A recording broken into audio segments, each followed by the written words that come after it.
Hello everyone. आज के इस व्लॉग में हम अपने जॉब पर भी जाएंगे, साथ में साथ तैयार भी होंगे और अपने टारगेट को भी पूरा करेंगे, स्टडी को भी अपना पूरा टाइम देंगे। तो आज के इस व्लॉग में बहुत सारी चीज़ें होने वाली है, तो एंड तक बिल्कुल देखिएगा। चलिए स्टार्ट करते हैं। Hello everyone. तो सुबह मैं एक्सरसाइज नहीं करी थी क्योंकि मैं आज लेट उठी थी, क्योंकि लेट नाइट स्टडी करी थी तो सुबह उठ नहीं पाई थी। तो यहाँ मैं स्कूल के लिए रेडी हो रही थी। रेडी होने के साथ साथ गाइस, आज का टारगेट किस तरीके से मैं कंप्लीट कर पाऊँगी वही मैं सोच रही थी कि इतना सारा टारगेट तो मैं अपना बना लेती हूँ, हर दिन का न्यू टारगेट्स मेरा होता है, तो उसको कंप्लीट आज करना पड़ेगा। और आज मुझे ऑफ़िस भी जाना है, स्कूल के बाद मुझे ऑफ़िस भी जाना था, तो वही सोच रही थी। देन उसके बाद यहाँ मैं नहा धो के तैयार हो गई थी, तो मैं स्कूल के लिए रेडी निकल रही थी, तो ये मैंने रास्ते की क्लिप डाल दी थी। तो ये मैं स्कूल जा रही हूँ। स्कूल जाने के बाद गाइस, मैं आई थी 1:30 बजे, घर पर आई थी। 1:30 बजे आने के बाद मैंने खाना वाना खाया, अपना खाना वाना खाने के बाद मैं अपने पढ़ाई के लिए बैठ जाऊँगी। तो उसके बाद फिर मैं ट्यूशन पढ़ाने के लिए जाऊँगी। ट्यूशन पढ़ा के मैं रात में जब आऊँगी तो अपने टारगेट को रात में ही कंप्लीट करूँगी, जैसे कि आप डेली व्लॉग में मेरे जानते ही होंगे जो चीज़ें मैं बताती हूँ।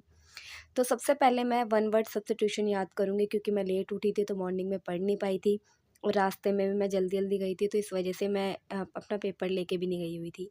तो यहाँ पे मैं वन वर्ड सब्स्टिट्यूशन याद कर लूँगी। कितना भी टाइम मिलेगा, 1 डेढ़ घंटा तो मैं पढ़ ही लूँगी। 1 डेढ़ घंटा वन वर्ड सब्स्टिट्यूशन वगैरह मैं सब याद कर लूँगी। याद करने के साथ गाइस, इंग्लिश का मुझे टेंस का चैप्टर आज कंप्लीट करना है, तो वो मेरा टारगेट में था। तो वो आज मैं टेंस का चैप्टर भी कंप्लीट करूँगी।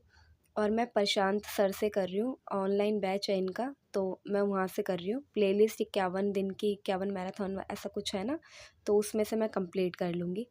तो गाइस, इंग्लिश अगर आप बिगिनर्स हैं और अपनी तैयारी को कैसे करना चाहते हैं, तो उसके लिए मैं आपको बताती हूँ।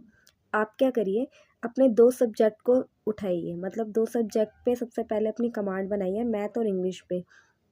आप जीके वगैरह कुछ मत कीजिए, ओनली मैथ और इंग्लिश पे 1 हफ्ते तक अपनी अच्छे से प्रैक्टिस कीजिए, अच्छे से चैप्टर को समझिए, कौन से टीचर से आपको पढ़ना है उस चीज़ को एनालिसिस कीजिए, किस टीचर का आपको समझ में आ रहा है, आपके नोट्स समझ में आ रहे हैं, तो उस टीचर को सिलेक्ट कीजिए। देन उसके बाद उस अपनी प्रिपरेशन स्टार्ट कीजिए। तो आप 2 सब्जेक्ट से अपनी प्रिपरेशन स्टार्ट कर सकते हैं। साथ में इसमें होगा क्या, आपका माइंड ना सेटअप हो जाएगा कि हाँ, मैथ में कॉन्सेप्ट आपके क्या है, किस तरह का चैप्टर है, किस तरह का सिलेबस है, किस तरह का पैटर्न है, ये सारी चीज़ें कैच करने लग जाएगा। तो ये सारी चीज़ें करने से पहले आपको एक क्या करना है, सिलेबस निकलवा लेना है। आपको सिलेबस में देखना है कि क्या क्या टॉपिक्स आ रहे हैं इंग्लिश के, कौन कौन से चैप्टर्स आ रहे हैं मैथ के। तो वो सिलेबस को ना आपको डेली आपको देखना है, उसको रिवाइज़ करना है कि क्या क्या चीज़ है। हम सिलेबस के अकॉर्डिंग ही करेंगे, और किस तरीके से उनका पैटर्न पूछा जाता है तो वो भी करेंगे। तो गाइस, यहाँ मैं सबसे पहले कर रही थी लूसेंट की बुक से, मैं जीके कर रही थी, और यहाँ पर मैं इस्लाम धर्म के बारे में पढ़ रही थी। ये काफ़ी थोड़ा इंटरेस्टिंग लगता है मुझे हिस्ट्री के चैप्टर्स, तो मैं ये वो कंप्लीट कर लूँगी। इसके आगे भी मैं पढ़ूँगी, उसके बाद मैं प्रीवियस क्वेश्चन पेपर लगाऊंगी इसके आने के बाद। जब ये मेरा कंप्लीट हो जाएगा, तो ये इस्लाम धर्म के बारे में जब मैंने पढ़ लिया, उसके बाद मैंने ये सोचा कि साथ साथ मैं प्रीवियस क्वेश्चन पेपर भी लगा लेती हूँ। तो ये राकेश यादव सर की मैंने बुक ले रखी है। इसमें आई थिंक बहुत ज़्यादा क्वेश्चंस है, 3000 से ज़्यादा समथिंग क्वेश्चन है इसमें। हाँ, इतने ही क्वेश्चंस हैं। उसके बाद इसमें से मैं प्रैक्टिस कर लूँगी। प्रैक्टिस करने के बाद गाइस, इससे होगा क्या, मुझे पता रहता है जो जो चीज़ें मैंने कॉन्सेप्ट पढ़े हैं क्या वो इस चीज़ में आ रहे हैं, उसको मैं रिलेट कर पा रही हूँ, तो आसानी से मैं कर पाती हूँ। लूसेंट की बुक से पहले मैं स्टोरी टाइप में पढ़ती हूँ, चीज़ों को समझती हूँ, देन उसके बाद प्रीवियस क्वेश्चन पेपर मैं करती हूँ। तो इस तरीके से आप भी कर सकते हो। और मैं जॉब के साथ साथ इस स्टडी को कर रही हूँ, तो अगर आप वर्किंग हो तो आप देख सकते हो कि कैसे अपना टाइम निकाल के आप पढ़ सकते हो।